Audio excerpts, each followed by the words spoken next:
Hi guys, and welcome back to another video. So I'm going to get the quick sort of apologies and excuses out of the way for the lateness of this video. Now, if you did watch the last video, which was the preview to the Borough game, if you made it to the end of the video, I did say it was going to be highly likely that I was going to take a little bit of a break. Long story short, essentially, last month I did lose a member of the family. And in the build-up to the Borough game, it was looking increasingly likely that I was going to lose another member of the family as well.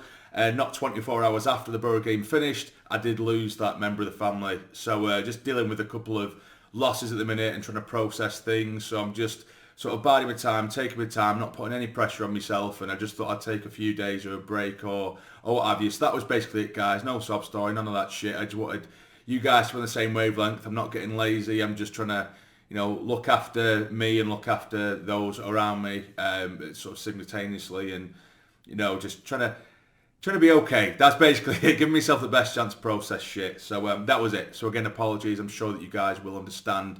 But enough of that. Getting into it. We'll get into the game over the course of the weekend. So of course, Sunderland did take on Borough, the derby, and I was absolutely buzzing, as I'm sure a lot of Sunderland fans were. Of course, it's not directly after the game, this video, so maybe it doesn't look as sort of authentic, but I was in absolute euphoria after watching that Rigg goal. I'm sure if you follow me on other social medias, I was very vocal on there, and I did celebrate that game very hard. And yeah, it was a game in terms of breaking down that game in itself. And I did say to the lad that I was watching the game with, or to friends I was watching the game with, I was expecting a very different Sunderland, much more of a reserved Sunderland. I didn't expect the high press to the degree that we have seen in recent games, and that was pretty much bang on, because as soon as the game finished, as soon as the game started, should I say, you could see what was happening. They kicked off, they played it to their back line, and usually when you get that roar, particularly with the atmosphere that was being created at the Stadium against Borough, you'd expect us to really press their back line with loads of aggression. All of our three up top just going, really squeezing them in, and we didn't. As soon as all of our sort of top line, our front line, just kind of allowed them to go back into their half, and then as soon as we kind of made their way into their half, we just stood still and we just waited. And the opening 15-20 seconds of the game was their centre-back with the foot on the ball, stood there thinking, what am I supposed to do with this? Because it was just all of us just sat there in banks, and we were just letting them come to us. And then as soon as they come to us, that's when the high press would come. It wouldn't be this persistent high press that we've seen in recent weeks. Again, it was a different and a very interesting side to Regis Labrice's sort of tactics there. And again, it must have been, I said this after the game, it must have been frustrating for a lot of people to watch in pieces when we are sort of just sitting back and allowing possession. However, on the counter-attack, we were really, really looking dangerous. But yeah, that must have been a little bit frustrating, because there were periods where we just allowed them possession for a long time, and we had to really bide our time and really be patient with it. And to that degree, Regis absolutely nailed the tactics. It was so unbelievably clear after 30-35 seconds what the tactics were, and we utterly nailed it. Now, Borough, of course, they're a very dangerous side. We've said that before the game. They did make some chances of their own, of course they did, but we had to defend well and defend very well. And speaking of defending, Chris Mepham, he came in for Dan Ballard, who was someone who I thought may be entered into the fray, given he did come off limping the week prior, although he was judged to be fit for the game. He did go on the bench, but Mepham come in alongside 09, didn't put foot wrong. In fact, he was absolutely outstanding, as were a lot of the defenders and most of the players on the pitch. Really grafted against a Middlesbrough side who do put the ball around very, very well, do look dangerous, and when they start to shift it in little triangles, they were finding pockets of space around the edge of the box where on another day they could have scored 2 or 3, but it just didn't fall for them, fortunately for us. And that's not to say we didn't make any chances, because we did. And when the goal, and I've still rewatched this. I'm rewatching it this day several times a day. I am utterly addicted.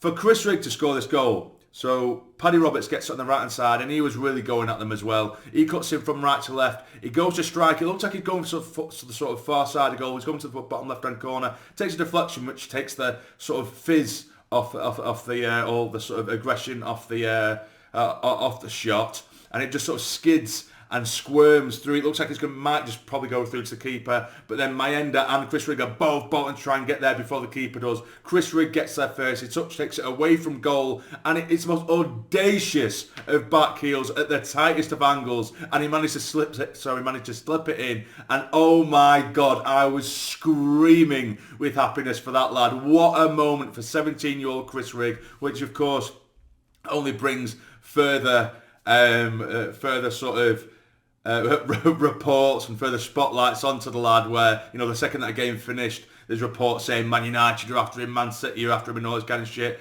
But we're going to have to get used to that, because Chris Rigg, he's a special talent. And, you know, if we don't go up this year, we're likely going to lose him. However, I don't think that would be best for his progress personally, because I think if he goes to someone like a Manchester City or a Manchester United, he'll find himself in their academy or their reserves for the next 4 or 5 years, maybe get a couple of loan spells here and there, then he'll be sold off when he's 25 to some team in League One or something, and that's usually what happens to a lot of youngsters when the big clubs pick them up.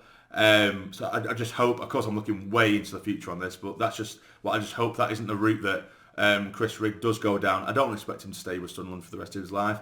I hope we could tie him down to a 15-year contract, but that's highly unlikely. And that's going mental just after one goal. But we know what Chris Rigg's capable of. He scored goals for us before. As a 17-year-old, he doesn't look anywhere even remotely out of place. If you had to pick without knowing who the 17-year-old is on that pitch, there's not a chance in hell you would say it was Chris Rigg. But yeah, second half, there was a lot of possession to Borough. They were really going at it, particularly the last sort of 10 minutes or so, where we did throw on Ballard, so we just had loads of defenders on the pitch. They were pumping the ball in with, you know, batting everything away. Defensively, fantastic, really stood our ground. And when we saw it out, we got the job done. Was it ugly at times, as I say? Yes, it absolutely was. Who come away with 3 points? We did. And I think that's just what we're going to have to become accustomed to this season. Regis, I think he knows what kind of teams we can play, the sort of relentless high press and the intelligent high press, where as soon as they start playing it along the back, then we will squeeze in with triangles of players and really force their hand to either make mistakes or pump it out of play, and then we can break on them. Some teams, when you know that they have the quality they do, you know, if they just have the quality to be able to quickly just pass it around that press and then it leaves us open, then maybe we do need to sit back a little bit. And that is exactly what Rodgers set us up to do against Borough. And it was a bit of genius. So I'm absolutely appreciative of what he did there, even though it wasn't great to watch at times, as I say. But it was a real team performance. Everyone from Dan Neil, Job, I don't like to say Paddy Robson very, very well. Sirkin on the left-hand side. He's looking outstanding as well this season. Dennis Sirkin, you know, was some of the skill. He did a little pirouette around, was it Doak? I think it was. And he's loving his football again. And you know, touch wood, he doesn't get himself injured, because that's been his sort of downfall, hasn't it, in recent times. But yeah, we come away with a win, 1-0, fantastically done. You know, 5 wins from 6 now. Second in the league, you can't really complain too much more. And again, it's going to be interesting just to see how Regis does approach different games now, because I think our biggest complaint with managers and coaches in the past have been they don't have a plan B. It's one way or the highway. It might be that plan A might be really good, but plan A might not always work, and when it doesn't, we have nothing to throw back at them. And we started off with plan B against Borough, and it absolutely prevailed. So I'm so proud of the lads. I'm so over the moon for Chris Rigg. I really, really am. But yeah, I'm absolutely buzzing with that one. But yeah, on to a signing, which I didn't think I'd be saying. But there's a lot of rumours around Aaron Connolly, formerly of Hull City. Years ago, he played for Brighton. Did very well for them. Well, he came on, I think he scored a couple of goals in the Premier League for Brighton. Had a couple of loan spells that didn't really come to too much, and one of them being Borough. I think he went to Venezia as well. But as of recently, he was at Hull. I think he got 8 goals in 12 or 13 games. And I remember when he was in that vein of form when we played him, Aaron Connolly, the striker, when he was at Hull.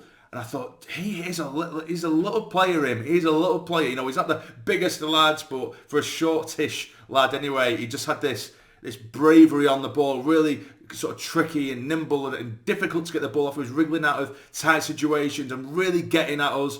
And I just remember thinking, he's not a bad player, him. Do you know what I mean? He isn't a bad player. And of course, his form has spoke volumes as well. However, I know what a lot of people's argument's going to be here. If he's that good, why didn't anyone else sign him? Why did Hull not re-sign him? And all that kind of stuff. There's been a lot of rumours around attitude, a lot of rumours about, keeping fit and stuff like that. Now, the thing is with Sunderland in recent times, I do trust the powers that be to a degree in terms of, in recent times we have proved that narrative wrong, that that you can't turn a bad egg good. In terms of, when we first signed Paddy Roberts, so many other teams prior were saying, oh no, he had all the ability, he had the world at his feet when he started, but his attitude's piss poor, he's this, he's that and the other. And he came and he's been incredible for us. Diallo was one of them. Everyone said that was the same thing. People said that he was a bad egg and weren't as great. And he was absolutely outstanding. We brought a lot of players in over the last 2 or 3 years where it looked like their career was kind of running away from them or getting away from them. And we've given them second chances. And we've obviously, I don't believe for a second that if Aaron Connolly does come and he starts with a bad attitude or he starts to rock the apple cart a little bit, I don't think for 1 second that Speakman, KLD or Regis, of all people as well, they will not stand for that shit. And it's so, because he is on a free, there isn't really that much of a risk. We've given him a year contract. If he does grind, work and graft and put the effort in, he could be a very, very shrewd signing. And again, for a minimal risk as well, because again, it's only a year and we've seen what he can do at Hull City in this league. He is proven in that sense, 8 goals in 13 games for them. To get him on a free, get him up to fitness, get him up to speed, we might have a player. We have another option up top on our hands. And again, I know a lot of people will just be screaming we're not paying money for players, but we're second in the league for the team who hasn't paid a load of money, and we bringing in another option there as well. Well, there isn't too much of a risk for me. And again, as I say, if he does come and starts rocking the apple cart straight away, we haven't really paid out for him. We can just fuck him off, and that'll be the case. See you later if that starts happening, because we do have a really good core of players in, a really good work ethic from these young group of lads at the moment. But I'm happy with that. I'm definitely happy with that. I'm excited. I'm guessing it'll take a few weeks for him to get up to scratch. I'm not too sure how that is exactly.